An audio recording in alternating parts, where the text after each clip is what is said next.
Il existe, quelque part en Californie, une pièce plus froide que l'espace interstellaire. Pas une métaphore, pas une exagération de brochure scientifique. Une véritable enceinte, refroidie à 15 millièmes de degré au-dessus du zéro absolu. Un froid que le vide entre les étoiles n'atteint jamais. Un froid que l'univers lui-même ne produit nulle part naturellement. Au cœur de cette enceinte, suspendue au bout d'une cascade de boucliers thermiques dorés qui ressemble davantage à un lustre d'opéra qu'à un ordinateur, repose une plaquette de silicium à peine plus grande qu'un timbre-poste. Et un matin d'octobre 2019, cette plaquette a fait quelque chose que personne sur Terre n'avait jamais vu une machine faire. Elle a résolu, en un peu plus de 3 minutes, un problème que les superordinateurs les plus puissants de la planète auraient mis des millénaires à terminer. Ce n'est pourtant pas cela le vertige. Le vertige, c'est la question que les ingénieurs se sont posée en regardant le résultat s'afficher. Une question qu'ils n'ont pas osé formuler à voix haute pendant plusieurs jours.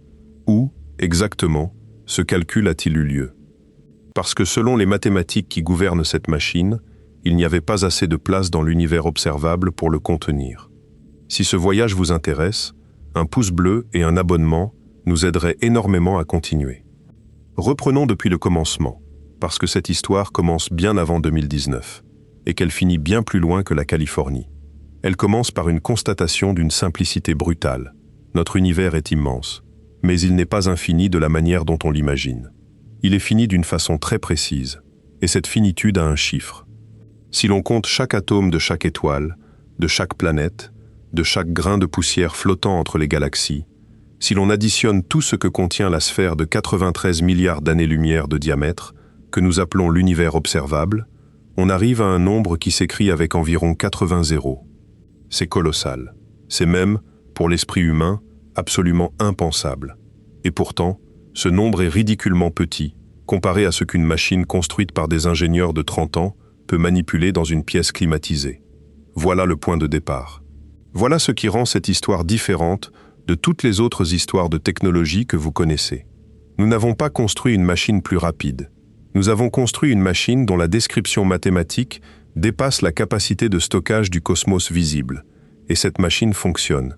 Elle rend des réponses. Ces réponses sont correctes. On peut les vérifier. On peut les reproduire. Et personne, absolument personne, ne peut vous dire avec certitude ce qui se passe entre le moment où l'on appuie sur le bouton et le moment où le résultat apparaît.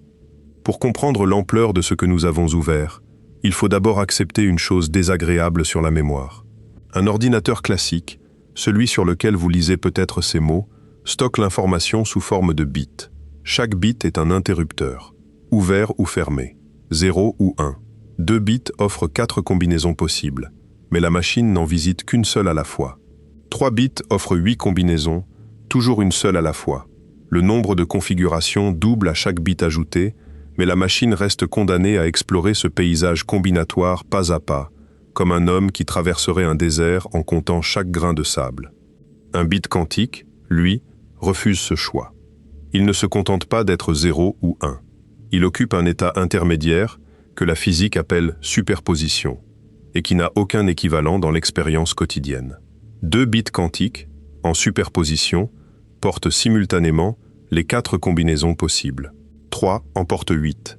53, le nombre inscrit sur cette puce d'octobre 2019, en porte environ 9 millions de milliards. 100 bits quantiques dépassent le nombre de grains de sable sur toutes les plages de la Terre. 200 dépassent le nombre d'atomes dans l'ensemble des corps humains vivants. Et à 300 bits quantiques, on franchit une frontière que rien dans l'histoire de l'ingénierie n'avait jamais approchée. 300 bits quantiques décrivent plus d'états simultanés qu'il n'existe d'atomes dans l'univers observable tout entier. 300, pas 300 millions, pas 300 milliards, 300 petites boucles de métal supraconducteur gravées sur une puce assez petite pour tenir sous un ongle. Prenez le temps de laisser cette arithmétique se poser.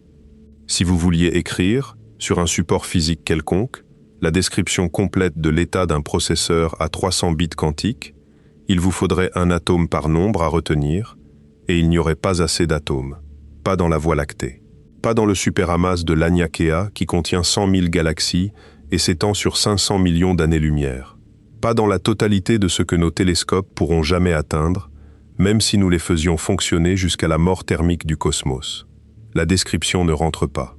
Elle ne peut pas rentrer. Il n'y a pas de place. Et les machines fonctionnent quand même.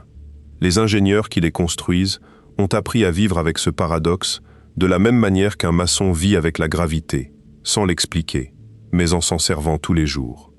Ils calibrent, ils refroidissent, ils corrigent, ils mesurent. Ils parlent de fidélité de porte, de temps de cohérence, de taux d'erreur logique. Ils ne parlent presque jamais de la question qui se tient au fond de la pièce, comme un invité que personne n'a invité.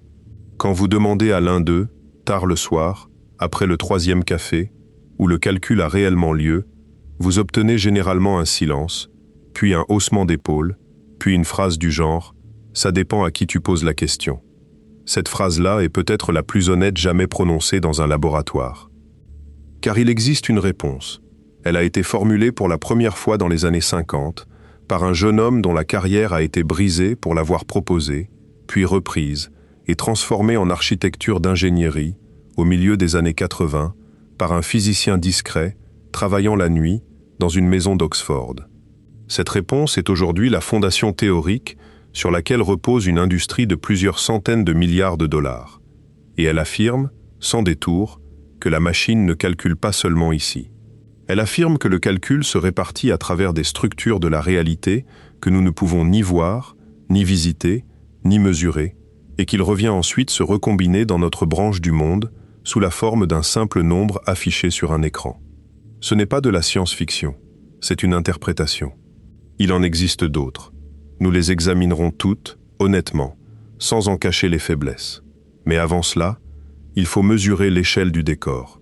Il faut comprendre à quel point l'univers dans lequel nous menons ces expériences est étrange, ancien et démesuré. Parce que sans ce décor, la question de savoir où va un calcul n'a aucun poids.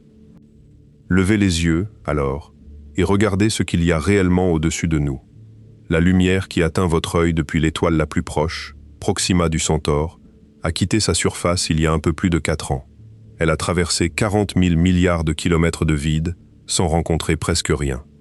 Cette étoile est une naine rouge, minuscule, à peine plus grosse que Jupiter en volume relatif, avec une température de surface 2 fois plus basse que celle de notre Soleil, et elle brûlera son carburant si lentement qu'elle survivra encore dans 4 000 milliards d'années, bien après que le Soleil se sera transformé en naine blanche refroidissante et que la Terre aura été réduite à un caillou stérile.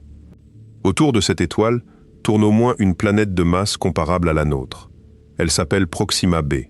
Elle est probablement verrouillée par les marées, ce qui signifie qu'elle présente toujours la même face à son étoile. Un côté en plein jour éternel, un côté en nuit éternelle, et entre les deux, une bande crépusculaire permanente où la température pourrait, peut-être, autoriser de l'eau liquide. Nous ne savons pas si elle possède une atmosphère. Nous ne savons pas si les éruptions violentes de sa naine rouge l'ont dépouillée depuis longtemps. Nous savons seulement qu'elle est là, à 4 années-lumière, et que même avec les sondes les plus rapides jamais lancées, il faudrait plusieurs dizaines de milliers d'années pour l'atteindre. Voilà notre voisine immédiate. Voilà la porte d'à côté. Maintenant, élargissez. Notre galaxie contient entre 200 et 400 milliards d'étoiles. Le disque de la Voie lactée mesure environ 100 000 années-lumière de diamètre, et la lumière, qui parcourt 300 000 km à chaque battement de seconde, met 100 000 ans à le traverser. Notre système solaire ne se trouve ni au centre, ni au bord, mais dans un bras spiral secondaire, à environ 26 000 années-lumière du noyau, entraîné dans une orbite galactique qu'il boucle en 230 millions d'années. La dernière fois que le Soleil s'est trouvé exactement à la position qu'il occupe aujourd'hui, dans sa révolution autour du centre galactique, les dinosaures n'existaient pas encore. Au cœur de ce disque, tapis derrière des nuages de poussière si épais qu'aucun télescope optique ne peut les percer, se trouve un objet dont la masse équivaut à 4 millions de fois celle du Soleil, comprimé dans un volume plus petit que l'orbite de Mercure. Nous l'appelons Sagittarius A étoile. C'est un trou noir supermassif, et nous en possédons désormais une image, obtenue en combinant les données de radiotélescopes répartis sur toute la surface du globe, pour former un instrument virtuel de la taille de la Terre. L'image montre un anneau de matière incandescente, autour d'une zone parfaitement noire. Ce noir n'est pas de l'obscurité ordinaire, c'est la frontière au-delà de laquelle aucune information ne revient. Et retenez bien ce mot, information. Il va revenir, encore, et il finira par être la clé de tout ce que nous allons découvrir. Élargissez encore. La Voie lactée n'est pas seule. Elle fait partie d'un ensemble d'une cinquantaine de galaxies que les astronomes appellent le groupe local, dominé par deux géantes, la nôtre et Andromède, qui fonce vers nous à 110 km par seconde et entrera en collision avec notre galaxie dans environ 4 milliards d'années. Cette collision ne détruira presque rien. Les distances entre les étoiles sont si vastes que les probabilités de choc direct sont infimes. Les deux galaxies se traverseront comme deux nuages de fumée, se déchireront mutuellement par gravité, puis fusionneront lentement en une immense galaxie elliptique. Des astronomes ont déjà calculé à quoi ressemblera le ciel nocturne pendant cette danse. Andromède gonflera d'année en année jusqu'à occuper la moitié de la voûte céleste. Personne ne sera là pour le voir sous cette forme. Le Soleil sera devenu une géante rouge bien avant. Le groupe local lui-même n'est qu'un détail. Il appartient à une structure plus vaste, l'amas de la Vierge, lui-même noyé dans un ensemble encore plus grand que les cartographes cosmiques ont baptisé l'Aniakea, un mot hawaïen qui signifie « horizon céleste immense ». L'Aniakea contient environ 100 000 galaxies et s'étend sur 500 millions d'années-lumière. Toutes ces galaxies, y compris la nôtre, dérivent lentement vers une région dense dont l'attraction gravitationnelle nous tire depuis toujours et que nous n'avons jamais pu observer directement parce qu'elle se cache derrière le plan de notre propre galaxie. Les astronomes lui ont donné un nom qui ressemble à un titre de roman, le Grand Attracteur. Nous tombons vers quelque chose que nous ne pouvons pas voir, à 600 km par seconde, depuis des milliards d'années, et nous ne savons toujours pas exactement ce que c'est. Puis vient la dernière échelle, celle qui casse l'intuition définitivement. Au-delà des superamas s'étend le réseau cosmique, des filaments de galaxies longs de centaines de millions d'années-lumière, séparés par des vides quasi parfaits, où la densité de matière tombe si bas qu'une galaxie isolée y flotterait, sans jamais rencontrer de voisine. Vu à très grande échelle, l'univers ressemble à une éponge, ou aux connexions d'un réseau de neurones, ou aux nervures d'une feuille. La comparaison change selon la sensibilité de celui qui regarde, mais la structure, elle, est bien réelle et a été cartographiée par des relevés portant sur des millions de galaxies. Et tout cela, absolument tout cela, a un âge. Environ 13 milliards 800 millions d'années. Nous le savons parce que l'univers conserve encore la trace lumineuse de son propre commencement. 400 000 ans après l'expansion initiale, le cosmos s'était suffisamment refroidi pour que les électrons se lient enfin au noyau et que la lumière puisse voyager librement pour la première fois. Ce flash de libération traverse encore l'espace aujourd'hui, étiré par l'expansion jusqu'aux longueurs d'onde des micro-ondes, refroidi jusqu'à moins de 3 degrés au-dessus du zéro absolu. Il vient de toutes les directions. Il baigne la Terre en permanence. Un vieux téléviseur analogique réglé sur un canal vide en captait une fraction dans son grésillement. Cette lumière est la plus ancienne chose que nous pourrons jamais voir, et lorsqu'on la cartographie avec une précision extrême, elle révèle de minuscules variations de température, de l'ordre du 100 millième de degré, qui sont les empreintes des fluctuations primordiales à partir desquelles toutes les galaxies se sont formées. Voilà ce qui est extraordinaire. Ces fluctuations primordiales, les germes de toutes les structures du cosmos, sont d'origine quantique, des incertitudes microscopiques, amplifiées par l'expansion violente des premiers instants jusqu'à devenir des variations de densité à l'échelle cosmologique. Chaque galaxie, chaque étoile, chaque planète, chaque atome de carbone dans vos os descend en droite ligne d'un flou quantique gravé dans un espace plus petit qu'un noyau atomique. L'univers entier est un phénomène quantique agrandi. C'est cette phrase, exactement cette phrase, qui a servi de point de départ à l'homme qui a le premier imaginé l'ordinateur quantique. Nous sommes au tout début des années 80, dans un amphithéâtre bondé de la côte est des États-Unis. L'homme qui parle a les cheveux en bataille, un sourire de gamin qui vient de faire tomber un vase et une réputation qui le précède partout. Il a reçu le prix Nobel pour ses travaux sur l'interaction entre la lumière et la matière. Il a travaillé sur les premiers réacteurs et les premières bombes. Il expliquera plus tard, devant une commission d'enquête et une caméra de télévision, la cause d'une catastrophe spatiale en plongeant simplement un joint en caoutchouc dans un verre d'eau glacée, pour montrer qu'il perdait son élasticité par grand froid. Il est le meilleur vulgarisateur que la physique du XXe siècle ait produit, et ce jour-là, il pose une question en apparence anodine. Supposons, dit-il, que vous vouliez simuler la nature sur un ordinateur. Pas une approximation. La nature telle qu'elle est vraiment, au niveau le plus profond, avec toutes ses superpositions, toutes ses corrélations, toute son étrangeté. Combien de mémoire vous faudrait-il? La réponse, il la donne lui-même, avec une gourmandise visible. Pour suivre exactement le comportement de quelques dizaines de particules en interaction, il faudrait stocker et mettre à jour un objet mathématique, comportant plus de composantes qu'il n'y a d'atomes dans l'univers observable. Aucun ordinateur classique, quelle que soit sa taille, quelle que soit sa vitesse, quelle que soit la génération d'ingénieurs qui le construira, ne pourra jamais accomplir cette tâche. Ce n'est pas un problème d'ingénierie, c'est un mur fondamental. Les systèmes quantiques génèrent plus d'informations que le monde classique ne peut en contenir. Puis, il propose la solution, et cette solution est d'une élégance presque insolente.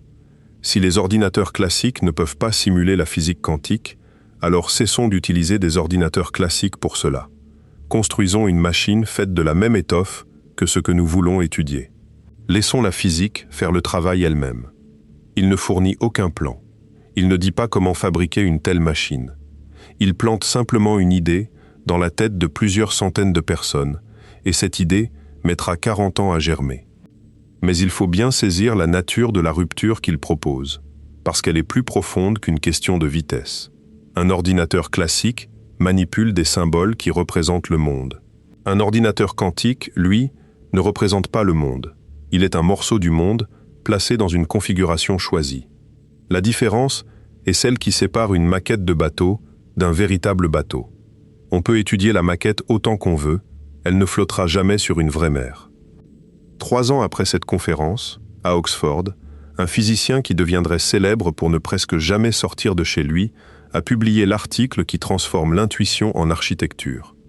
Il travaillait la nuit, entouré de papier, refusant les avions, refusant de conduire, menant une existence d'ermite volontaire au milieu d'une ville universitaire. Son article portait un titre austère et un contenu explosif. Il définissait mathématiquement ce que serait un calculateur quantique universel, une machine capable en principe de simuler n'importe quel système physique, y compris l'univers lui-même. Chaque processeur quantique, construit depuis lors, descend de cet article.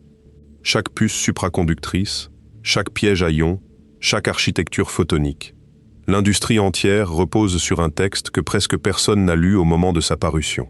Et au centre de cet article se tenait une affirmation que son auteur lui-même a mis des années à assumer publiquement. Selon lui, un ordinateur quantique universel ne se contente pas d'exploiter une bizarrerie mathématique. Il exige, pour fonctionner, l'existence de structures parallèles de la réalité. Pas comme image, pas comme façon de parler, comme condition d'ingénierie. Il faut ici s'arrêter et faire quelque chose que beaucoup de récits négligent, distinguer soigneusement ce qui est mesuré de ce qui est interprété. Ce qui est mesuré, c'est le comportement des machines. Il est vérifié, reproductible, indiscutable. Les superpositions existent, les interférences existent. Les corrélations à distance existent et ont valu un prix Nobel à ceux qui les ont testées expérimentalement pendant 4 décennies, jusqu'à fermer une à une toutes les échappatoires logiques imaginables. Ce qui est interprété, en revanche, c'est le récit que l'on plaque sur ces mesures pour se raconter ce qui se passe réellement. Et là, la physique reste divisée depuis presque un siècle. Une première école, historiquement dominante, affirme que la description mathématique d'un système quantique n'est pas une image de la réalité, mais un outil de prédiction, et qu'au moment de la mesure, cet outil se réduit brutalement à un seul résultat. Cette école a le mérite du pragmatisme et le défaut de ne jamais expliquer ce qu'est exactement une mesure, ni pourquoi elle jouirait d'un statut particulier dans les lois de la nature. Une deuxième école propose que les particules possèdent en permanence des positions bien définies, guidées par une onde qui les pilote. Cette approche restitue toutes les prédictions expérimentales et rétablit une forme de réalisme classique, au prix de non-localité, qui gêne beaucoup de physiciens. Une troisième considère que les propriétés d'un système n'existent que relativement à un autre système, et qu'il n'y a pas de point de vue absolu sur le monde. Une quatrième traite l'objet mathématique central comme un catalogue de croyances rationnelles d'un observateur, et non comme une carte du réel. Et il y a la cinquième, celle qui nous intéresse, celle qui a été ridiculisée pendant 30 ans avant de devenir respectable, celle qui affirme qu'il n'y a jamais eu de réduction du tout, que les équations décrivent exactement ce qui arrive, et que si les mathématiques disent que plusieurs résultats coexistent, alors plusieurs résultats coexistent. Cette idée-là a un père, et son histoire est l'une des plus tristes de la physique moderne. À la fin des années 50, dans une université américaine prestigieuse, un doctorant brillant et têtu travaillait sous la direction de l'un des plus grands théoriciens de son siècle. Ce doctorant avait un problème avec l'orthodoxie ambiante. Elle lui semblait incohérente. On lui enseignait qu'avant la mesure, un système occupait plusieurs états, et qu'après la mesure, il n'en occupait plus qu'un. Mais personne ne pouvait lui dire ce qui déclenchait ce basculement, à quel instant précis il se produisait, ni pourquoi l'acte de mesurer aurait dû posséder un pouvoir que les autres interactions physiques n'ont pas.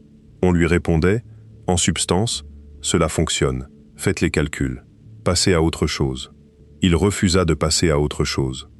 Il proposa une alternative d'une audace stupéfiante pour un homme de 26 ans, et si rien ne basculait jamais, et si toutes les possibilités décrites par l'équation se réalisaient effectivement, chacune dans sa propre version du monde, l'observateur inclus. Dans une version, l'expérimentateur voit l'atome se désintégrer. Dans une autre, un autre lui-même le voit rester intact. Aucune des deux n'est privilégiée. Aucune ne disparaît. Chacune se croit unique. Son directeur de thèse, homme d'une immense générosité intellectuelle, porta le manuscrit en Europe pour le soumettre au patriarche de la discipline. Le patriarche le rejeta avec une politesse glaciale. La communauté suivit. Le jeune homme dut réécrire sa thèse dans une version amputée de ses affirmations les plus fortes, obtint son diplôme et quitta la recherche fondamentale pour ne plus jamais y revenir. Il passa le reste de sa carrière dans l'analyse stratégique et le calcul opérationnel pour le gouvernement, devint un pionnier de l'optimisation mathématique appliquée, fit fortune dans l'informatique naissante et n'écrivit plus une seule ligne sur la question qui l'avait obsédé. Il mourut en 1982, à 51 ans, sans avoir vu sa proposition prise au sérieux par la moindre institution. 20 ans plus tard, son idée était enseignée dans les meilleures universités du monde. Aujourd'hui, selon les sondages informels menés lors des conférences internationales sur les fondements de la physique quantique, elle rassemble entre 1/5 et 1/3 des spécialistes du domaine, ce qui en fait l'une des lectures les plus répandues chez ceux qui travaillent précisément sur cette question. L'homme qui l'avait formulée n'a jamais rien su de tout cela. Il y a une leçon dans cette trajectoire, et elle n'a rien à voir avec la physique. Elle concerne la manière dont les communautés humaines traitent les idées qui arrivent trop tôt. Le rejet n'est presque jamais un rejet des arguments, c'est un rejet du dérangement. Une idée qui oblige toute une génération de chercheurs à admettre qu'elle a manqué quelque chose d'évident pendant 30 ans ne rencontre pas la contradiction, elle rencontre le silence, ce qui est infiniment plus efficace. Mais revenons à la physique, parce que quelque chose de crucial manquait encore à cette proposition. Et ce quelque chose a été fourni par un travail patient mené dans les années 70 et 80, loin des projecteurs, par une poignée de théoriciens que presque personne ne lisait. Le problème était simple à formuler. Si toutes les possibilités coexistent réellement, pourquoi le monde nous apparaît-il si résolument unique? Pourquoi votre tasse de café est-elle posée à un endroit précis de la table, et non étalée sur toutes les positions qu'elle pourrait occuper? Pourquoi ne voyons-nous jamais, la moindre trace de cette prétendue multiplicité dans la vie quotidienne? La réponse porte un nom peu séduisant et représente probablement la découverte théorique la plus sous-estimée du XXe siècle, la décohérence. Voici l'idée. Un système quantique parfaitement isolé conserverait sa superposition indéfiniment. Mais aucun système, nulle part dans l'univers réel, n'est parfaitement isolé. Tout objet est bombardé en permanence par des photons, heurté par des molécules d'air, traversé par le rayonnement fossile, secoué par des vibrations thermiques, tiré par des marées gravitationnelles infinitésimales. Chacune de ces interactions emporte vers l'extérieur une information sur l'état du système. Et dès que cette information s'est dispersée dans l'environnement, la superposition devient inaccessible. elle n'est pas détruite au sens strict. Elle est diluée dans un océan de corrélations si complexe qu'aucune expérience concevable ne pourrait la rassembler à nouveau. Imaginez une note de musique jouée dans une immense cathédrale vide. Tant que l'air est immobile et que la note reste pure, on peut, en théorie, décrire exactement l'onde. Mais l'onde rebondit sur les colonnes, se disperse dans les chapelles latérales, s'enfonce dans les tapisseries, chauffe imperceptiblement la pierre. Au bout de quelques secondes, l'information sonore existe encore. Elle est encodée dans 1 milliard de micro-mouvements de molécules d'air et dans une élévation de température invisible. Rien n'a disparu. Mais reconstituer la note à partir de cette bouillie exigerait d'inverser simultanément le mouvement de chaque molécule de l'édifice. C'est mathématiquement possible et pratiquement impossible. La décohérence est cela, en pire, et surtout beaucoup plus vite. Les chiffres sont difficiles à croire. Pour un grain de poussière flottant dans une pièce ordinaire, la superposition de 2 positions distinctes s'évanouit en environ 1/10 milliardième de milliardième de milliardième de milliardième de seconde. Pour un objet de la taille d'une tasse, c'est encore 1000 fois plus rapide. Bien avant que le moindre neurone de votre cerveau n'ait commencé à traiter l'image de la tasse, la décohérence a déjà eu lieu des milliards de fois. Voilà pourquoi le monde vous semble solide. Non, parce que la physique quantique s'arrêterait à une certaine taille. Elle ne s'arrête nulle part. Chaque atome de votre corps lui obéit. Mais parce que l'environnement vous observe si intensément, si continuellement, si totalement, que toutes les alternatives ont été rendues inaccessibles avant même que vous n'ouvriez les yeux. Vous n'échappez pas au monde quantique. Vous êtes enfoui si profondément à l'intérieur que vous n'en percevez que la surface. Et c'est précisément ce constat qui définit le métier de ceux qui construisent des ordinateurs quantiques. Si la décohérence est le mécanisme qui masque la réalité profonde, alors fabriquer une machine quantique consiste à combattre la décohérence. Rien d'autre, absolument rien d'autre. Toute l'ingénierie, tous les milliards investis, toutes les innovations des 20 dernières années se ramènent à une seule phrase: cacher un calcul au reste de l'univers assez longtemps pour qu'il se termine.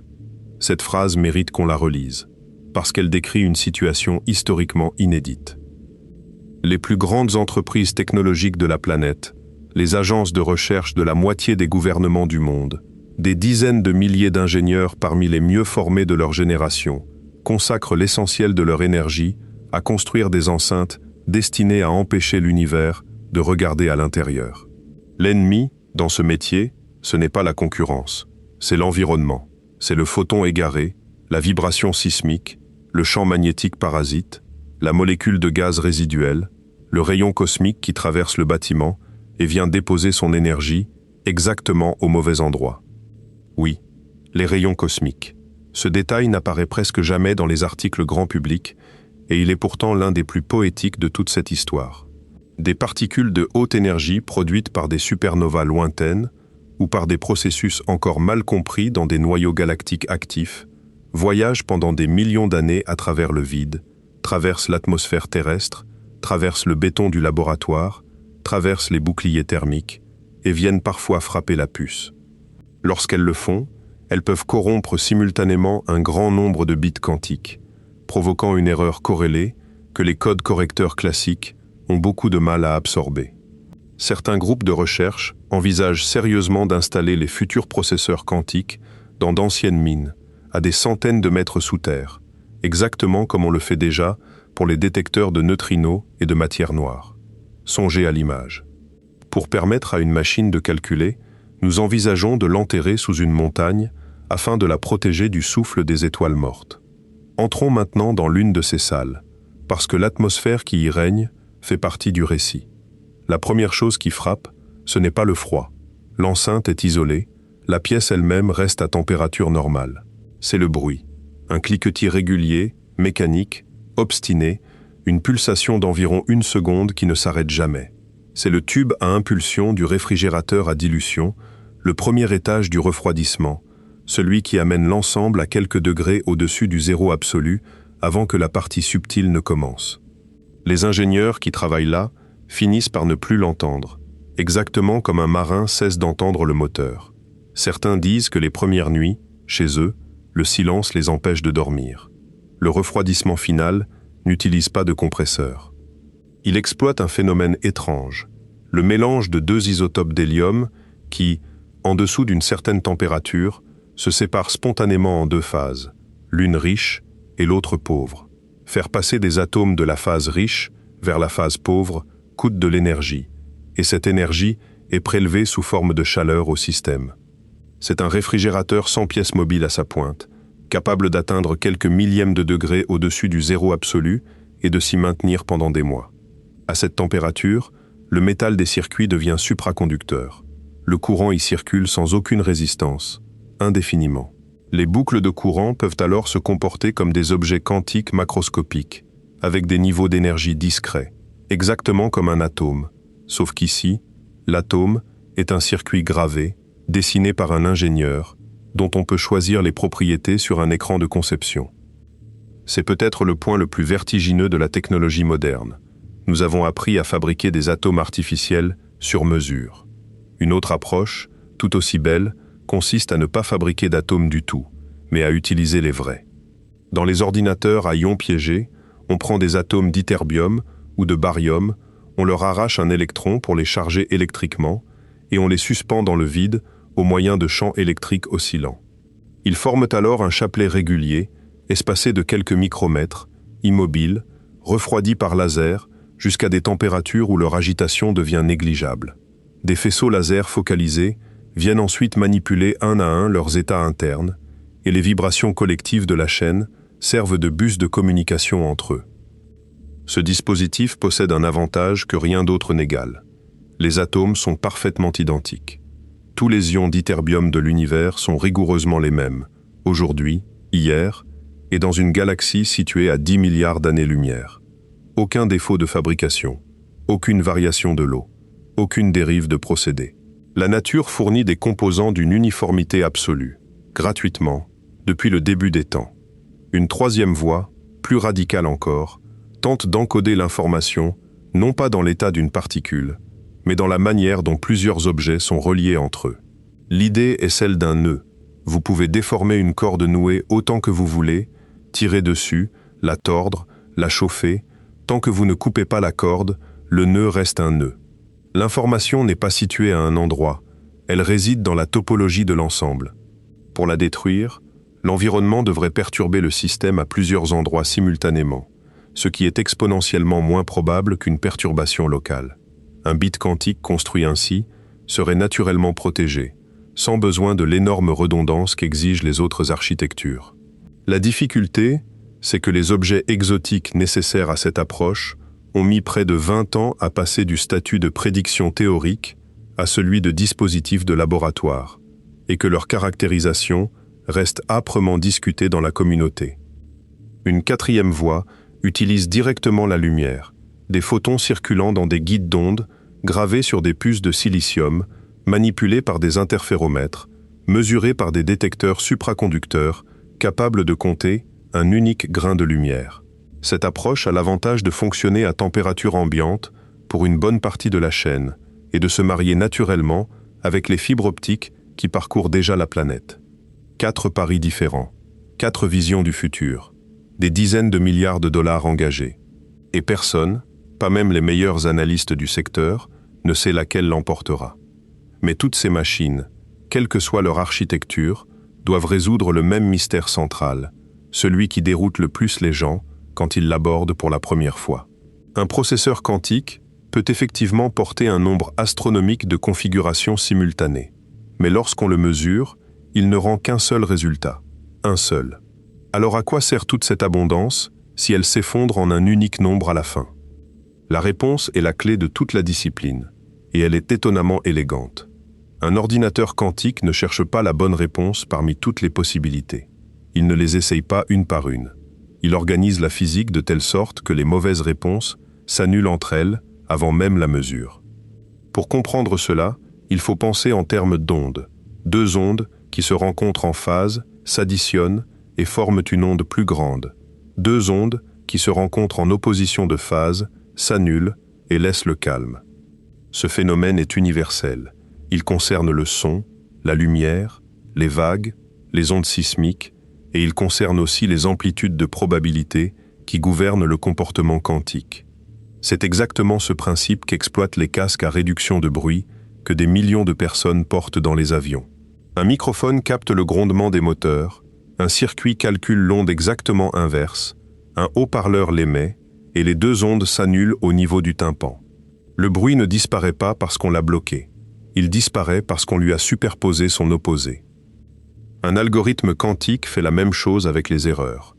On prépare le registre dans une superposition de toutes les entrées possibles. On applique une série d'opérations soigneusement conçues qui font évoluer les amplitudes associées à chaque chemin de calcul. Ces opérations sont choisies pour que les chemins menant à des réponses fausses arrivent en opposition de phase et s'annulent mutuellement, tandis que les chemins menant à la réponse correcte arrivent en phase et se renforcent. À la fin, quand on mesure, la seule issue possédant une probabilité significative est la bonne. Le calcul n'est pas une recherche, c'est une sculpture. On part d'un bloc contenant toutes les possibilités et on retire, par interférence destructive, tout ce qui n'est pas la réponse. Ce mécanisme a donné naissance, au milieu des années 90, à deux algorithmes qui ont changé la trajectoire du monde. Le premier, publié en 1994 par un mathématicien travaillant dans un célèbre laboratoire industriel américain, résout le problème de la factorisation. Décomposer un nombre en ses facteurs premiers est facile quand le nombre est petit et devient monstrueusement difficile quand il est grand.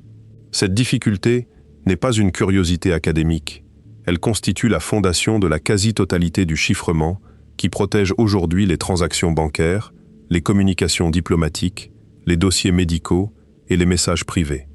Un ordinateur classique a besoin d'un temps qui explose exponentiellement avec la taille du nombre. L'algorithme quantique, lui, réduit ce temps à quelque chose de raisonnable. Le jour où une machine suffisamment grande l'exécutera, une part immense de l'architecture de confiance du monde numérique deviendra transparente. Le second, publié 2 ans plus tard par un chercheur du même laboratoire, s'attaque à la recherche non structurée.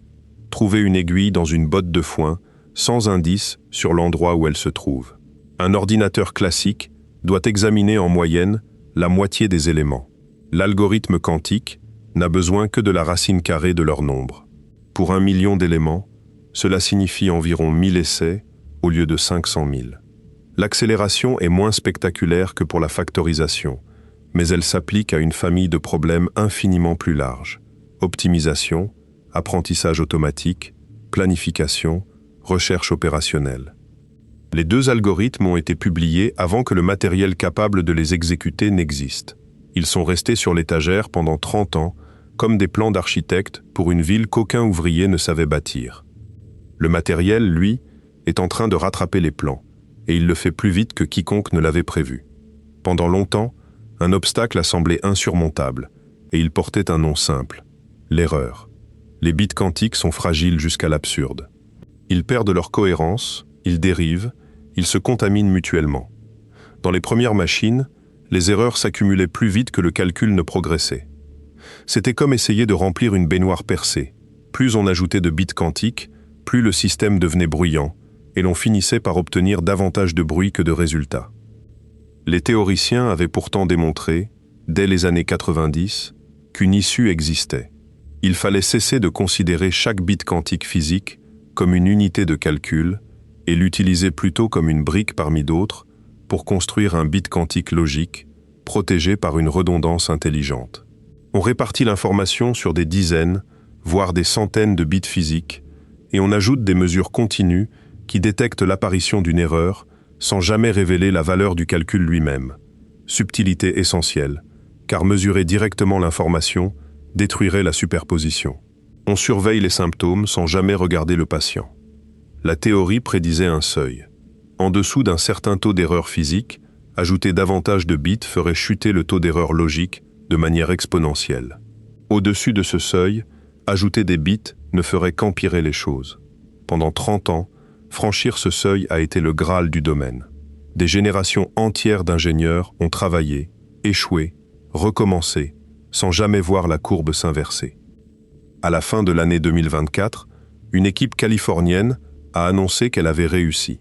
Sur un processeur de 105 bits quantiques, elle a testé son code correcteur à 3 échelles successives, en agrandissant progressivement la grille de bits physiques, encodant un unique bit logique.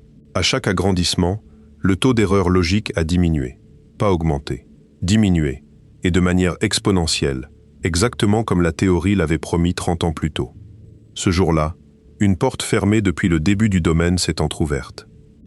La même machine a exécuté un problème de référence en quelques minutes, un problème dont l'équivalent classique se chiffre en durée si absurde qu'elles n'ont plus aucun sens physique, bien plus longtemps que l'âge de l'univers, multiplié par lui-même un nombre de fois qui ferait sourire un mathématicien et pâlir tout le monde.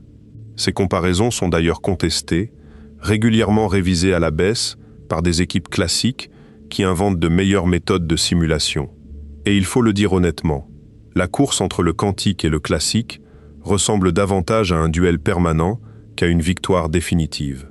Chaque fois qu'une machine quantique proclame un avantage, des chercheurs se lancent dans une contre-attaque algorithmique pour montrer qu'un supercalculateur bien programmé peut s'en approcher. Souvent, ils réussissent partiellement. Mais l'écart, lui, ne cesse de croître, parce qu'il croît exponentiellement avec chaque bit quantique ajouté, tandis que les astuces classiques ne progressent que linéairement. Le reste de l'industrie n'est pas resté immobile. Une autre grande société a construit la plus grande puce supraconductrice jamais réalisée, dépassant les 1000 bits quantiques sur un seul circuit, puis a publié une feuille de route détaillée vers un système tolérant aux fautes prévues pour la fin de la décennie. Un troisième acteur a dévoilé un processeur fondé sur les fameux bits topologiques, construit à partir d'un matériau hybride, semi-conducteur, supraconducteur, qu'il faut fabriquer atome par atome. Un quatrième a présenté une architecture qui utilise des états de lumière particuliers, naturellement résistants à certains types d'erreurs, réduisant ainsi la surcharge de correction nécessaire. Puis est venue l'étape qui change tout, et qui a été curieusement peu commentée en dehors des cercles spécialisés, relier deux machines distinctes. Pendant des années, chaque processeur quantique était une île. On pouvait l'agrandir, mais pas indéfiniment. Le câblage, la dissipation thermique, les interférences entre bits voisins imposent une limite dure à ce qu'une seule puce peut porter.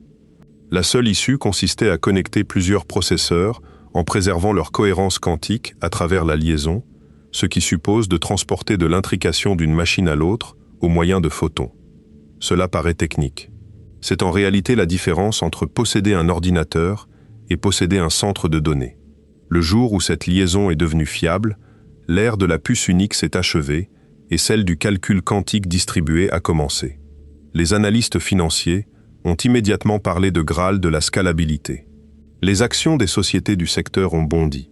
Et surtout, les feuilles de route se sont mises à parler non plus de centaines de bits quantiques, mais de dizaines, puis de centaines de milliers, répartis sur des grappes de machines interconnectées, comme le sont aujourd'hui les serveurs classiques.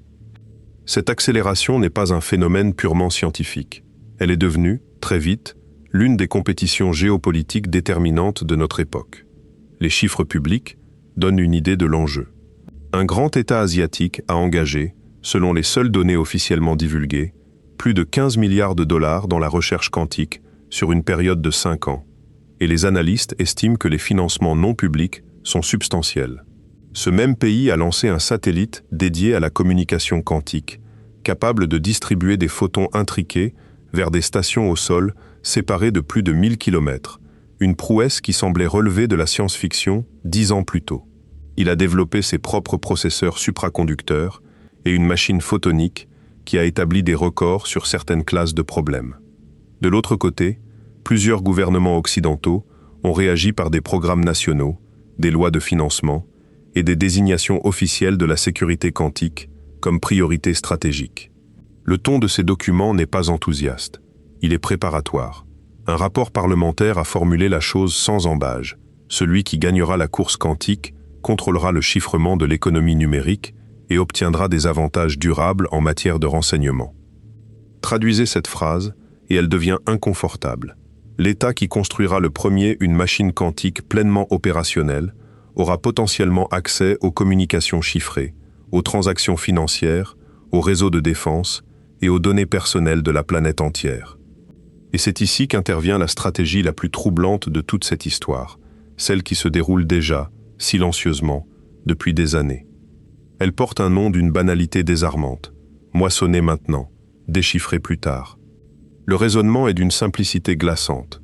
Le chiffrement actuel est incassable avec les machines actuelles. Mais il ne le restera pas. Donc, si l'on capte aujourd'hui des communications chiffrées et qu'on les stocke, on pourra les lire dans 10 ou 15 ans, lorsque la technologie sera disponible.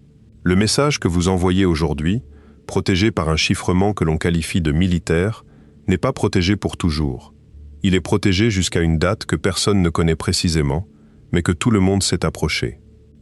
Quelque part, en ce moment, dans des installations dont l'existence n'est pas publiquement confirmée, des systèmes enregistrent méthodiquement des flux de données chiffrés. Pas tout l'Internet, ce serait absurde et inutile. Une sélection. Les câbles diplomatiques. Les échanges bancaires, interbancaires. Les communications d'intérêt stratégique. Le tout est indexé, catalogué, archivé sur bande et attend.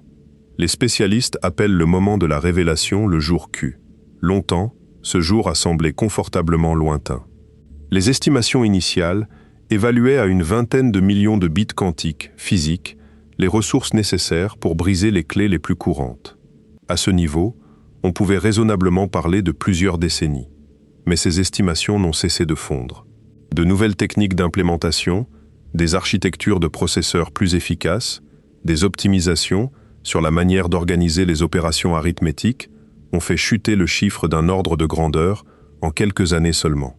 Ce qui exigeait 20 millions de bits quantiques semble désormais réalisable avec 1 ou 2 millions, peut-être moins. Le calendrier ne s'est pas décalé, il s'est effondré. La réponse existe, heureusement, et elle a commencé bien avant la panique. En 2016, l'organisme américain chargé des standards a lancé un concours mondial ouvert, concevoir des algorithmes de chiffrement résistants aux attaques quantiques. Des équipes du monde entier ont soumis des candidats, les ont attaqués mutuellement, en ont éliminé plusieurs, par des failles spectaculaires découvertes parfois en quelques jours par des cryptanalystes travaillant sur un ordinateur portable ordinaire. Après 8 années de sélection darwinienne, les premiers standards post-quantiques ont été officiellement approuvés à l'été 2024, suivis d'un complément l'année d'après. Ces nouveaux algorithmes ne reposent plus sur la factorisation. Ils s'appuient sur des problèmes mathématiques différents, liés à la géométrie des réseaux en très grande dimension ou à la théorie des codes correcteurs, des problèmes que l'on croit difficiles, à la fois pour les machines classiques et pour les machines quantiques. On dit que l'on croit parce que la cryptographie est un domaine où l'humilité est obligatoire. Aucune de ces constructions n'est prouvée inviolable. Elle est simplement restée debout après des années d'assaut. Le problème n'est plus scientifique, il est logistique et il est colossal.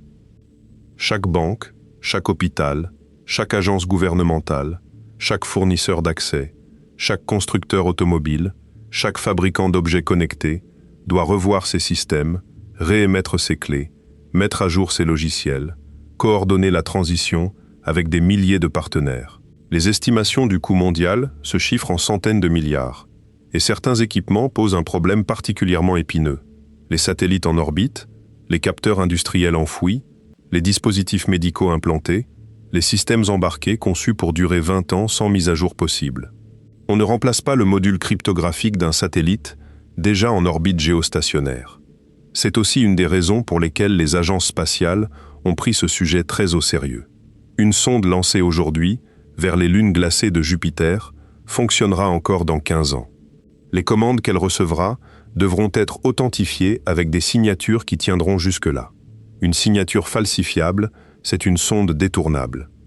Il y a une dimension plus intime à tout cela, et elle est rarement évoquée. La stratégie de Moisson ne menace pas seulement les gouvernements et les entreprises. Elle concerne les individus. Chaque message chiffré, envoyé au cours de la dernière décennie, s'il a été intercepté par une entité pratiquant l'archivage, constitue un candidat au déchiffrement futur. Des dossiers médicaux partagés avec un praticien. Des négociations commerciales conduites en confiance. Des correspondances juridiques. Des conversations privées avec des personnes qui ne sont plus dans votre vie. Rien de tout cela ne sera lu par une machine indifférente au hasard, bien sûr. Le déchiffrement coûtera cher et sera réservé à des cibles jugées prioritaires.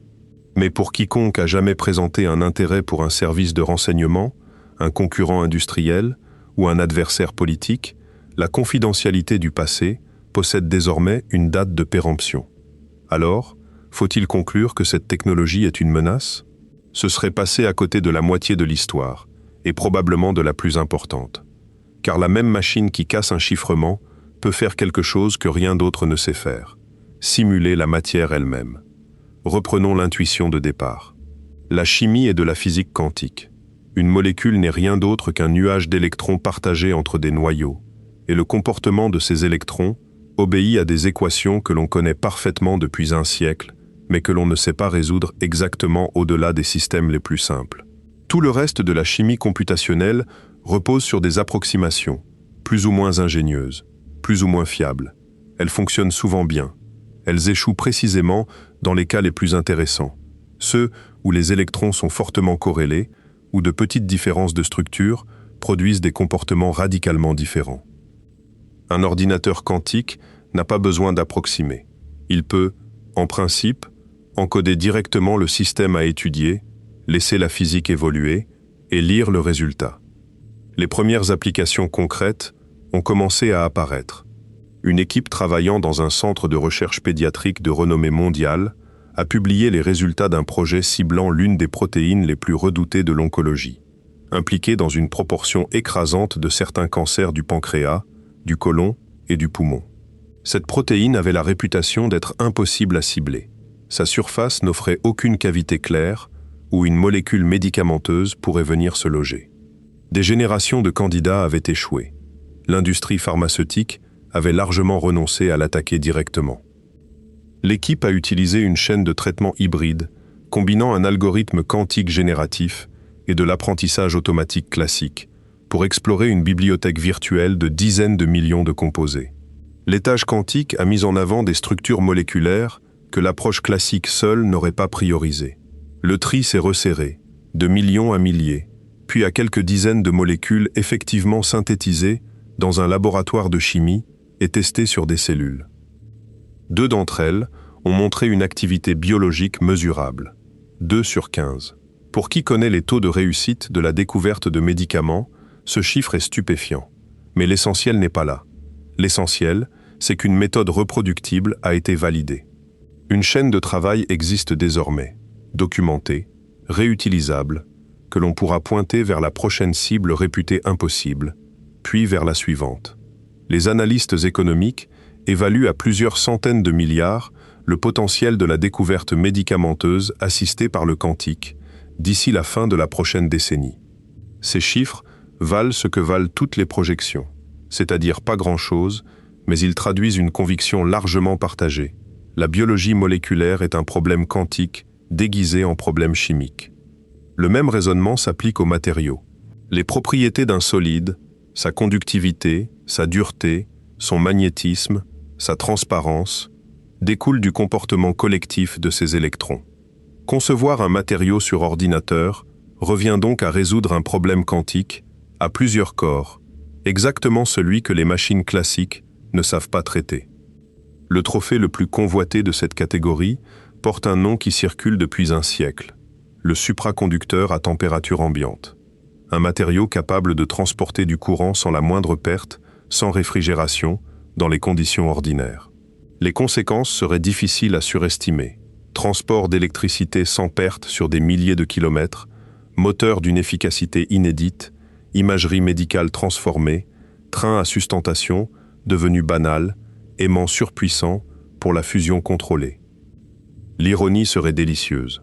Les ordinateurs quantiques, qui dépendent aujourd'hui de supraconducteurs refroidis à un cheveu du zéro absolu, deviendraient soudain infiniment plus simples à construire grâce à un matériau qu'ils auraient eux-mêmes aidé à découvrir. La machine se rendrait possible elle-même. D'autres domaines attendent. Les catalyseurs industriels, ces molécules qui accélèrent les réactions chimiques, sont conçus aujourd'hui essentiellement par essai et erreur. L'un d'eux, celui qui permet de fixer l'azote atmosphérique pour produire les engrais qui nourrissent une grande partie de l'humanité, consomme à lui seul un pourcentage significatif de l'énergie mondiale. Améliorer son efficacité, même de quelques points, modifierait le bilan énergétique de la planète.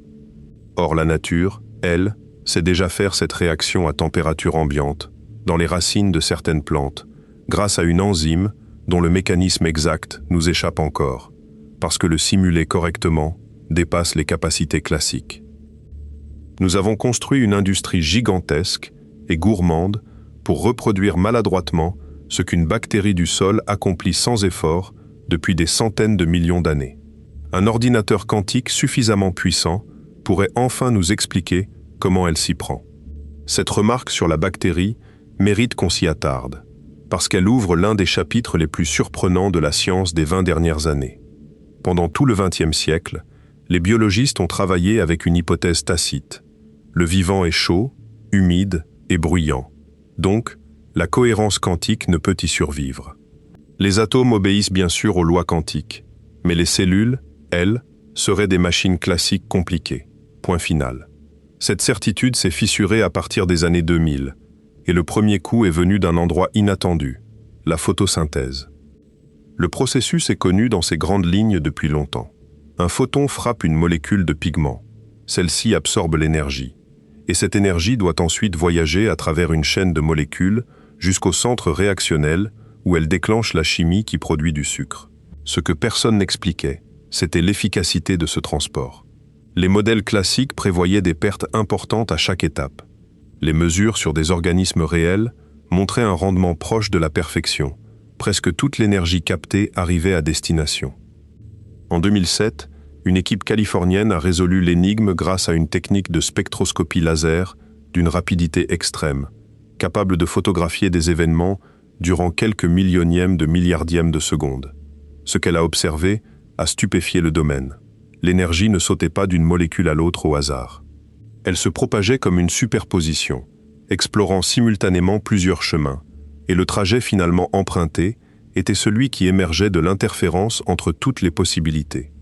Autrement dit, à l'intérieur d'une bactérie vivante, à température ordinaire, la nature exécutait une forme de recherche quantique parallèle.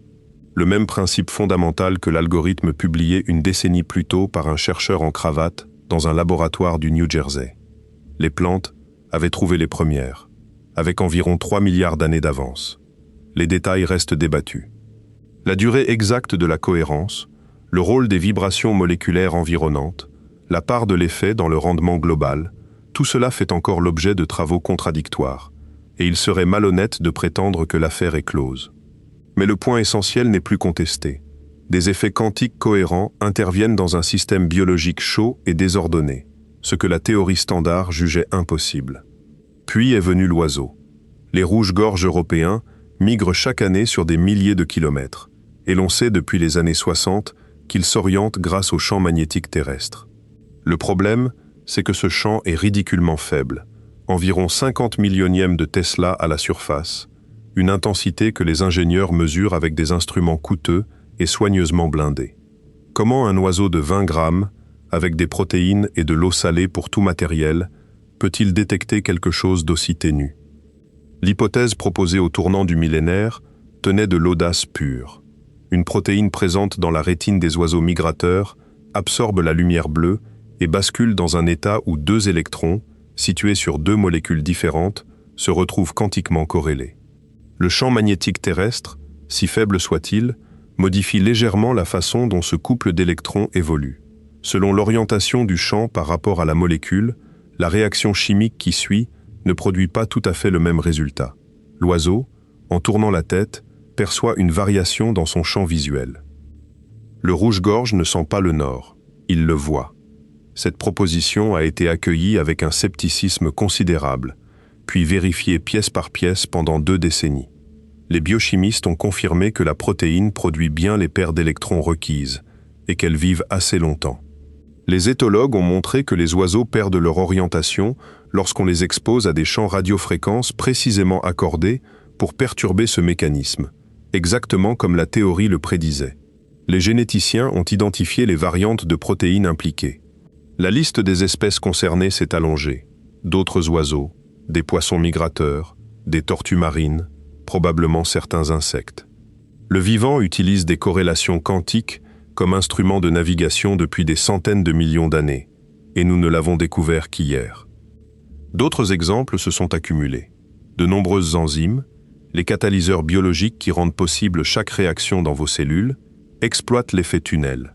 Un proton traverse une barrière d'énergie qu'il n'aurait classiquement pas les moyens de franchir, en profitant de sa nature ondulatoire. Certaines réactions du métabolisme et de la réparation de l'ADN seraient tout simplement trop lentes sans cela. Le mécanisme de l'odorat fait l'objet d'un débat ouvert. Certains chercheurs pensent que le nez ne reconnaît pas seulement la forme des molécules, mais aussi leur vibration, ce qui impliquerait une lecture quantique. Et l'on a même proposé que certaines mutations génétiques, moteurs de l'évolution, résultent d'un effet tunnel de protons à l'intérieur de la double hélice. Une discipline entière est née de ces découvertes.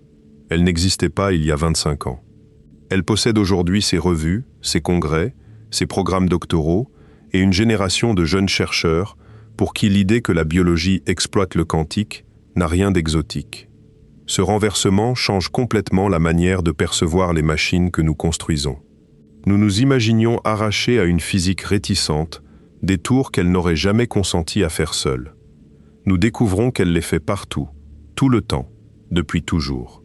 La feuille de l'arbre devant votre fenêtre exécute un transport quantique cohérent à l'instant même. L'oiseau qui chante au petit matin porte une boussole quantique dans l'œil. Les enzymes de votre système digestif traversent des barrières d'énergie par effet tunnel pendant que vous lisez ces lignes. La différence entre le vivant et nos machines n'est pas la découverte du quantique, c'est le matériau. La nature l'a réalisé avec des protéines et des membranes. Nous le faisons avec du niobium refroidi et des ions piégés. Son approche fonctionne depuis des milliards d'années. La nôtre a une dizaine d'années. Il serait présomptueux de dire laquelle est la plus astucieuse. Et maintenant, il faut lever de nouveau les yeux, parce que ces mêmes propriétés quantiques ne servent pas seulement à calculer et à vivre. Elles servent aussi, et de façon spectaculaire, à regarder l'univers. Commençons par le temps.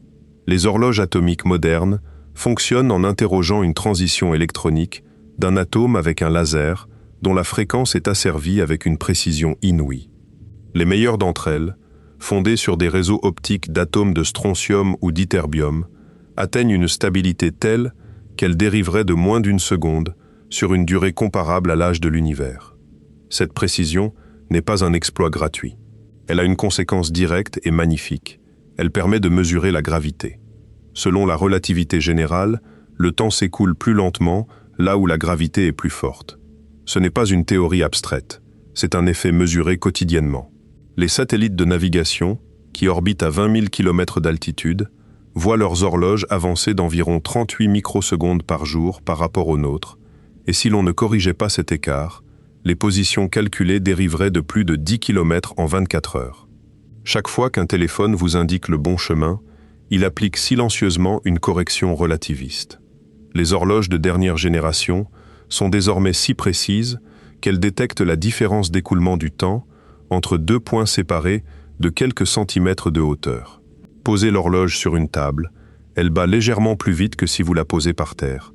On peut, avec de tels instruments, cartographier le champ de gravité terrestre depuis l'espace, détecter des mouvements de masse souterrains, suivre la fonte des calottes glaciaires, repérer des nappes phréatiques ou des chambres magmatiques. Une horloge quantique est devenue un instrument de géologie. Le deuxième exemple est plus spectaculaire encore, et il concerne l'un des instruments les plus extraordinaires jamais construits par des êtres humains.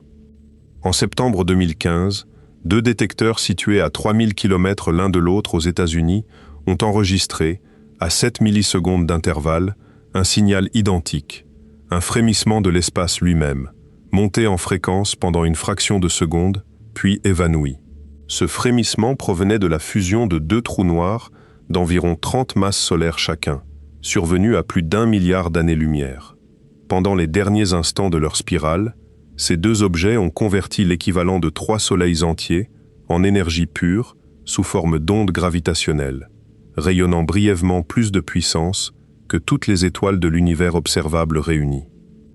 Cette énergie inconcevable, après avoir voyagé pendant 1 milliard d'années, a produit sur Terre une déformation de l'espace 1000 fois plus petite qu'un noyau atomique. Détecter une telle chose exige un instrument dont la conception frôle l'absurde. 2 bras perpendiculaires de 4 km, sous un vide plus poussé que celui de l'espace circumterrestre. dans lesquels un faisceau laser fait plusieurs centaines d'allers-retours entre des miroirs suspendus à des pendules multiples pour les isoler de la moindre vibration du sol. Quand une onde gravitationnelle passe, elle allonge un bras et raccourcit l'autre de manière infinitésimale, et la recombinaison des faisceaux révèle le décalage. Mais à ce niveau de sensibilité, un mur apparaît, et ce mur est quantique. La lumière elle-même est granulaire, elle arrive par paquets, et le nombre exact de photons qui frappent le détecteur à chaque instant fluctue de manière irréductible.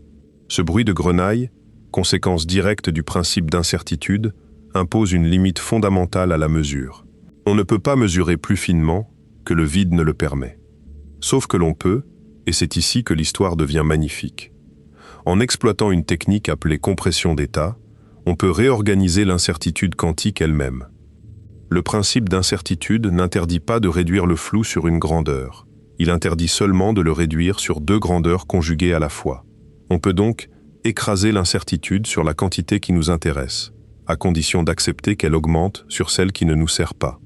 Les détecteurs d'ondes gravitationnelles injectent aujourd'hui dans leurs bras de la lumière préparée dans cet état comprimé, littéralement du vide quantique modelé sur mesure, et gagnent ainsi en sensibilité. Résumons cette phrase, parce qu'elle vaut la peine d'être savourée. Pour entendre la collision de deux trous noirs à 1 milliard d'années-lumière, nous avons appris à sculpter les fluctuations du vide. Le même arsenal quantique s'attaque à d'autres mystères du cosmos. La matière noire, cette composante invisible qui représente environ 5 fois plus de masse que toute la matière ordinaire et dont nous ne connaissons la présence que par ses effets gravitationnels, résiste à toutes les tentatives de détection directe depuis 40 ans. Certaines hypothèses proposent qu'elle soit constituée de particules extrêmement légères qui, dans un champ magnétique intense, se convertiraient très rarement en photons micro-ondes.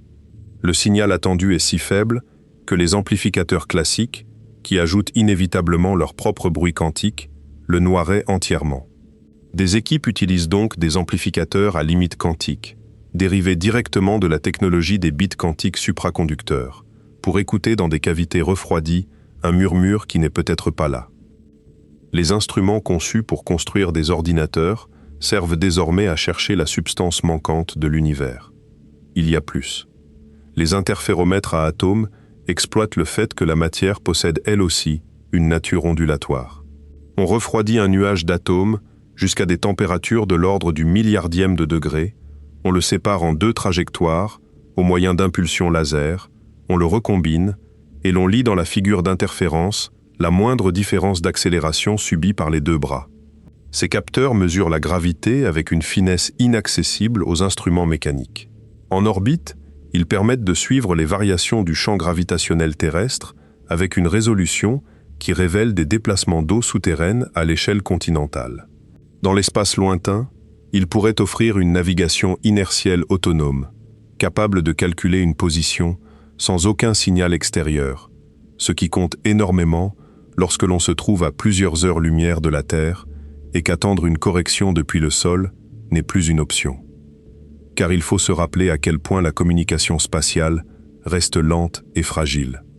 Une sonde en orbite martienne met entre 4 et 24 minutes pour recevoir un ordre, selon la position des planètes. Les sondes lancées dans les années 70, qui ont franchi depuis longtemps la limite où le vent solaire cède la place au milieu interstellaire, se trouvent maintenant à plus de 20 heures-lumière. Leur signal, émis avec la puissance d'une ampoule de réfrigérateur, arrive sur Terre atténué au point d'être mesuré en milliardième de watts. Il faut des antennes de 70 mètres et des amplificateurs refroidis pour l'entendre encore. Ces deux vaisseaux fonctionnent depuis presque un demi-siècle avec des ordinateurs moins puissants qu'une calculatrice de poche. Leurs générateurs thermoélectriques faiblissent d'année en année, et les équipes au sol éteignent progressivement les instruments, un par un, pour prolonger la vie des derniers. Dans quelques années, le silence viendra. Ils continueront pourtant leur trajet, muets, pendant des milliards d'années, traversant des régions de la galaxie que nous ne verrons jamais. L'univers est vaste, et notre voix y porte à peine. C'est justement ce qui rend la troisième application spatiale du quantique si intéressante, la communication elle-même. Puisque toute mesure d'un système quantique le perturbe, on peut construire des protocoles où toute tentative d'écoute laisse une trace détectable. Deux correspondants génèrent une clé secrète à partir de photons individuels, comparent une fraction de leurs résultats et savent immédiatement si quelqu'un a regardé. Ce n'est pas de la théorie. Des liaisons de ce type fonctionnent sur fibre optique depuis des années, et un satellite dédié a démontré la distribution de paires de photons corrélés vers deux stations au sol, séparées de plus de 1000 km. Une paire de photons, créés ensemble, séparés par un continent, mesurés simultanément, et présentant des résultats corrélés au-delà de ce que toute explication classique permettrait. Cette expérience a été refaite des centaines de fois, en fermant progressivement toutes les échappatoires logiques imaginables, y compris en utilisant la lumière de quasars distants de plusieurs milliards d'années-lumière, pour choisir les réglages des appareils, afin de garantir qu'aucune influence cachée n'ait pu coordonner l'expérience à l'avance. Réfléchissez à ce protocole une seconde.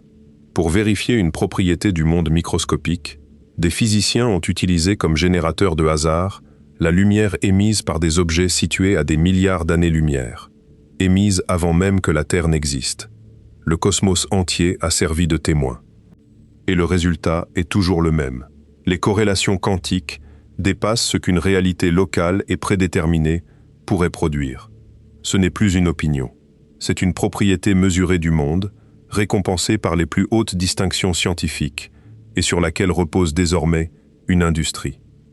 Il existe enfin un domaine où la simulation quantique promet de répondre à des questions purement astronomiques, et il concerne la matière dans ses états les plus extrêmes.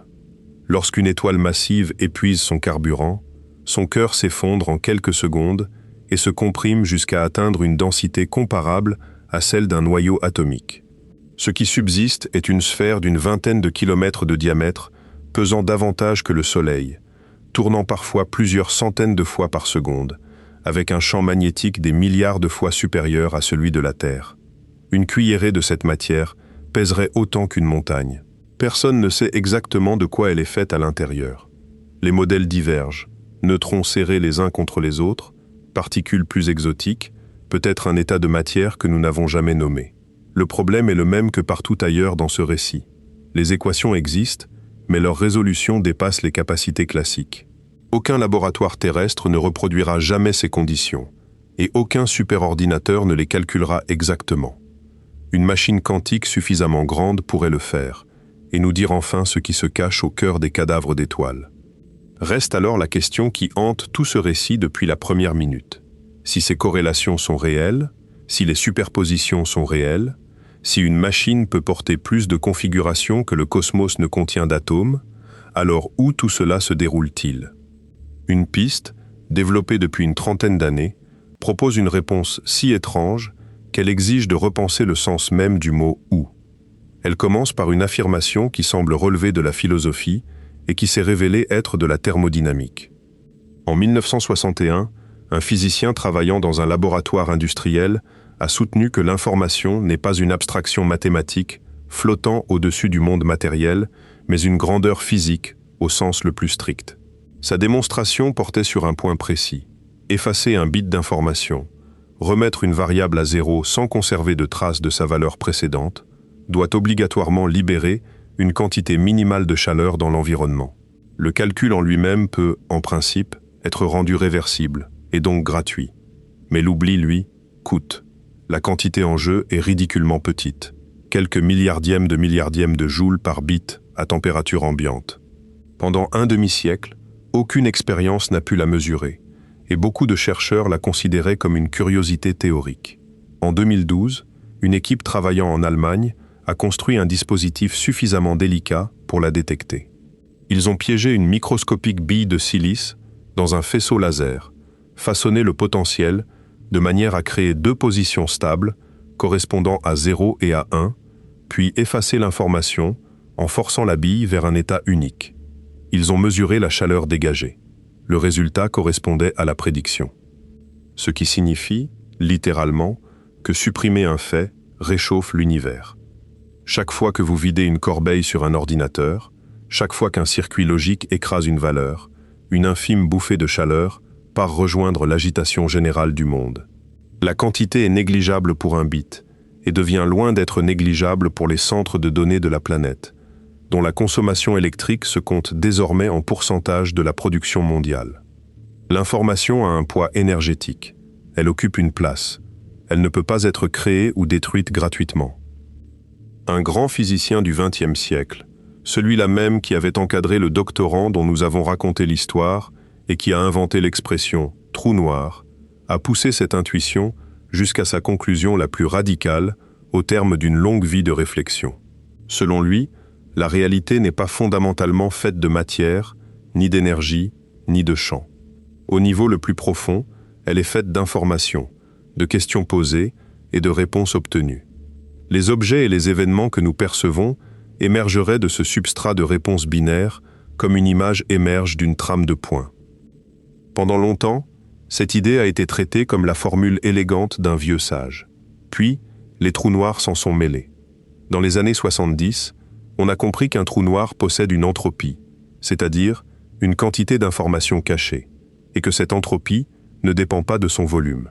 Elle est proportionnelle à l'aire de son horizon. Cette découverte a semblé d'abord une bizarrerie technique. Elle s'est révélée être le fil qui, tiré patiemment, a détricoté notre conception de l'espace. Car si l'on cherche la quantité maximale d'informations que l'on peut entasser dans une région donnée, l'intuition dit qu'elle doit croître comme le volume. 2 fois plus d'espace, 2 fois plus de place pour ranger des choses. Les calculs disent autre chose. La limite croît comme la surface qui délimite la région. Un cube 2 fois plus grand ne contient pas 8 fois plus d'informations possibles, mais 4 fois. L'espace tridimensionnel se comporte, du point de vue informationnel, comme s'il était encodé sur une surface bidimensionnelle qui l'entoure. Ce constat, formalisé dans les années 90 par plusieurs théoriciens et illustré depuis par un ensemble de résultats mathématiques d'une grande rigueur dans des univers joués plus simples que le nôtre, porte le nom de principe holographique. Il ne dit pas que le monde est une illusion. Il dit quelque chose de plus subtil et de bien plus troublant, que les 3 dimensions dans lesquelles nous vivons pourraient ne pas être le niveau fondamental de la description. La distance entre votre main et l'objet qu'elle saisit ne serait pas un ingrédient primitif de la réalité, mais une grandeur émergente, calculée à partir de quelque chose de plus élémentaire. Certains travaux vont plus loin encore et suggèrent que la géométrie de l'espace elle-même naît du degré de corrélation entre les différentes parties d'un système. Là où les corrélations sont fortes, l'espace est court. Là où elles sont faibles, l'espace est long. Coupez toutes les corrélations, et l'espace se déchire. Si cette direction de recherche est correcte, et il faut insister lourdement sur le si, car il s'agit encore d'un chantier ouvert et non d'un résultat établi, alors la question « où le calcul quantique a-t-il lieu ?» pourrait être mal posée. Elle présuppose que « où » est une notion fondamentale. Or, un ordinateur quantique manipule précisément le substrat à partir duquel la notion de lieu émergerait. Demander où se déroule le calcul reviendrait à demander à quel endroit se trouve la règle du jeu d'échecs. C'est peut-être la réponse la plus élégante, et c'est certainement la plus déconcertante. Il en existe une autre, plus ancienne et plus directe, celle du physicien d'Oxford. Le calcul se répartit entre des branches de la réalité qui coexistent, chacune traitant une portion du problème, et l'interférence finale les recombine en un résultat unique dans la nôtre. Cette lecture a l'avantage d'être intuitive et le défaut d'être invérifiable. Ces détracteurs répliquent que l'on peut décrire exactement les mêmes phénomènes sans jamais parler de branches, en s'en tenant au vocabulaire des amplitudes et de l'évolution unitaire, et que les branches ne sont qu'une image commode, que l'esprit ajoute pour se rassurer. Le débat continue. Il ne sera peut-être jamais tranché, pour une raison de principe. La décohérence, par sa définition même, rend inaccessibles les alternatives. On ne peut pas aller voir. Toute tentative de mesurer une branche depuis la nôtre la ferait, par construction, appartenir à la nôtre. Ce que l'on peut affirmer sans risque, en revanche, tient en peu de mots. Les machines fonctionnent, les réponses arrivent, elles sont justes. Le nombre de bits quantiques augmente, les erreurs diminuent, les architectures se diversifient. Et notre compréhension de ce qui se passe réellement à l'intérieur n'a pas progressé aussi vite que notre capacité à en tirer profit. Il y a là un déséquilibre historique, et il n'est pas propre au quantique. Les premiers moteurs à vapeur tournaient avant que la thermodynamique n'existe. Ce sont les machines qui ont enseigné la théorie aux savants, et non l'inverse. Les premiers avions volaient sans que l'aérodynamique moderne soit formalisée. Le premier transistor a été fabriqué par des chercheurs qui n'imaginaient absolument pas ce qu'il deviendrait. Le réseau conçu à la fin des années 60 pour relier quelques universités n'a été pensé par personne comme le futur système nerveux de la civilisation. À chaque fois, la capacité arrive d'abord. La compréhension suit, souvent avec retard. Et les conséquences sociales arrivent en dernier, généralement sous une forme que personne n'avait prévue. La différence, cette fois, tient à la profondeur du niveau touché.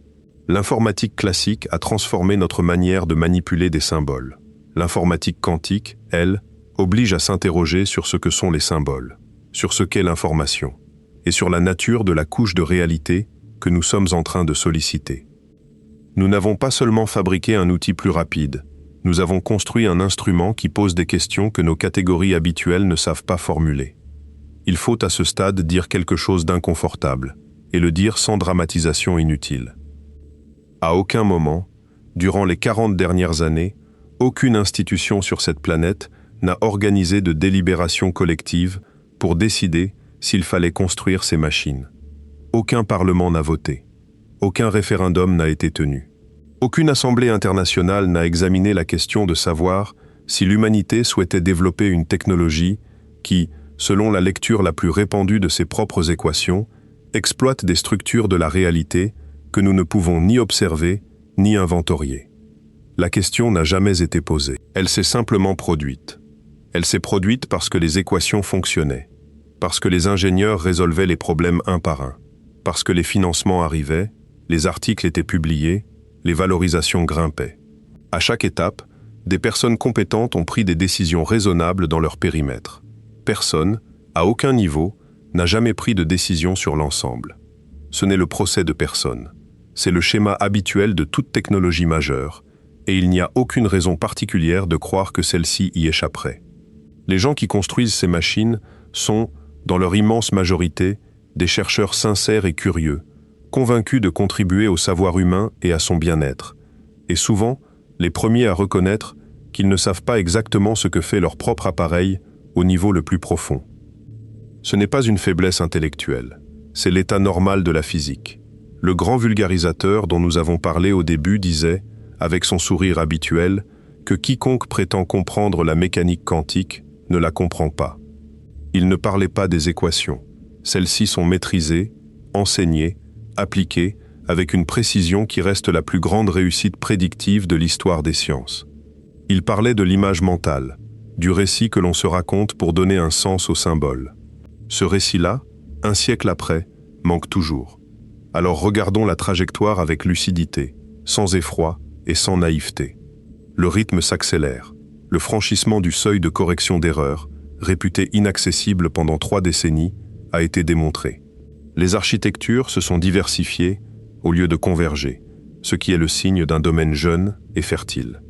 La liaison cohérente entre machines séparées a mis fin à l'ère de la puce unique. Les besoins en ressources, pour les applications les plus sensibles, ont été révisés à la baisse d'un ordre de grandeur en quelques années.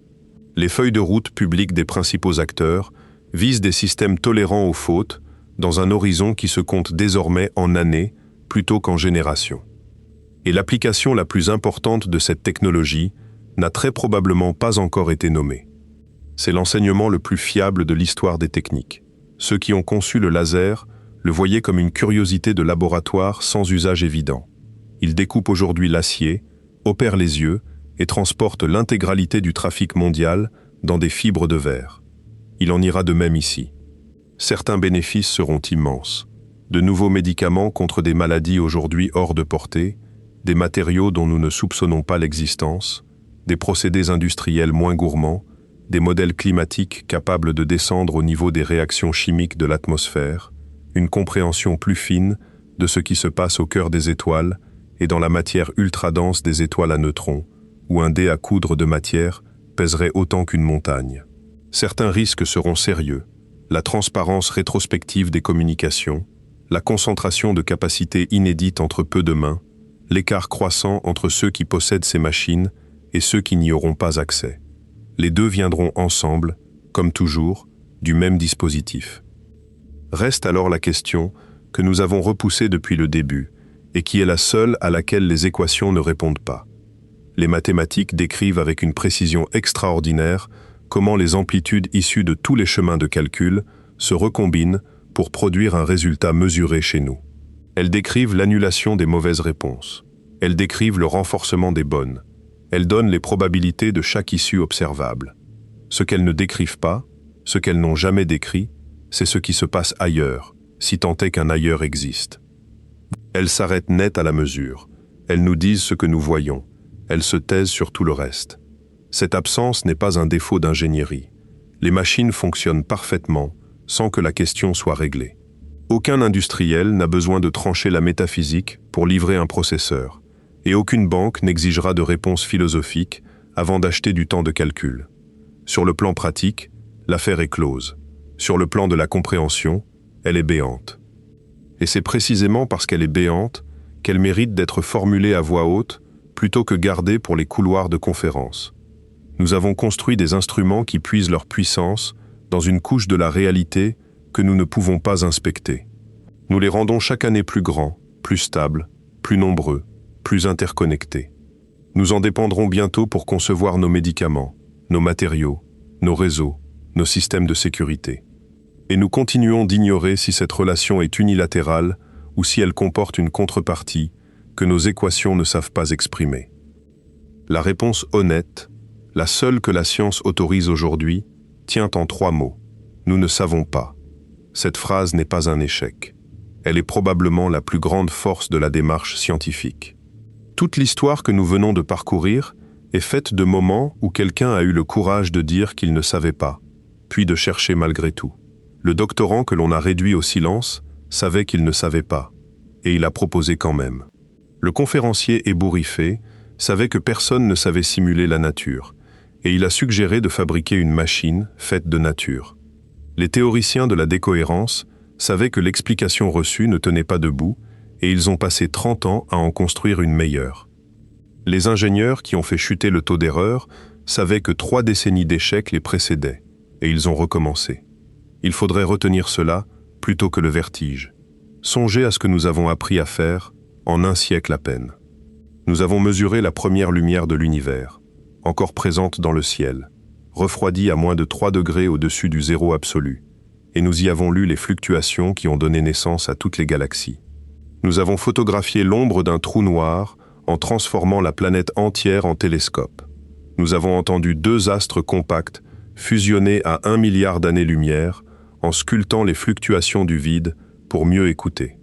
Nous avons découvert des milliers de mondes autour d'autres étoiles, certains couverts d'océans de roches fondues, d'autres si proches de leur soleil que leur année dure quelques heures, d'autres encore tournant autour de 2 étoiles à la fois, avec 2 couchers de soleil décalés. Nous avons envoyé des machines au-delà de l'influence du vent solaire, et elles nous parlent encore.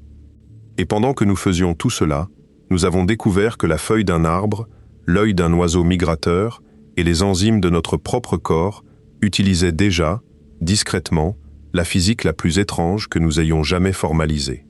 Il y a une leçon dans cette convergence, et elle n'a rien d'inquiétant. Nous ne sommes pas des intrus dans une physique qui nous serait étrangère.